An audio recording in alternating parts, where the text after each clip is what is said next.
शुक्रारा 8 जुलैक जाल्ल्या दुयेंतींच्या तुळेत शेनवारा भारतात कोरोना केशींनी मातसो उणाव दिसून आयला। भलायकी मंत्रालयान जाहीर केल्ल्या आंकड्या प्रमाण देशात फाटल्या 24 वरांत 18,257 दुयेंती मेळ्ळे।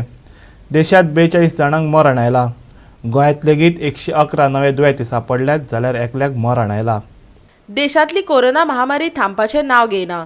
दर दिसा कोरोनाचो आंकडो 16-17 हजारा परस चड नोंद जावपाक लागला। फाटले 24 वरांत 18,257 कोरोना दुयेंती नोंद जाल्यात। त्याच वेळार ह्या काळात 42 जाणांक कोरोनाक लागून मरण आयला। भलायकी मंत्रालयान जाहीर केल्ल्या आंकडेवारी प्रमाण नवे दुयेंती मेळ्ळ्या उपरांत आता देशात सक्रिय दुयेंतींचो आंकडो वाडून 1,28,690 जाला। आयज 18,257 कोविड केसी। फाटल्या 24 वरांत देशात 42 जाणांक मरण।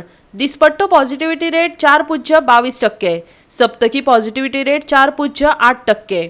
मजगतीं गोंयांत दिसपट्टे केसींनी 100-150 ह्या आंकड्यामदीं वाड दिश्टी पडटा। पॉझिटिव्हिटी रेटूय 10% वयर पावला। राज्यांत वासीन दिवप येस जाल्ल्यान व्हायरसाक लागून जावपी मरणां नियंत्रणांत आयल्यात। गोंयांत 111 नवे दुयेंती, एकल्याक मरण। सक्रिय केसींचो आंकडो 812। 1,089 जाणांचे अहवाल तपासल्यात। 98.14% बरे जाल्यात। Bureau report, Goa 365।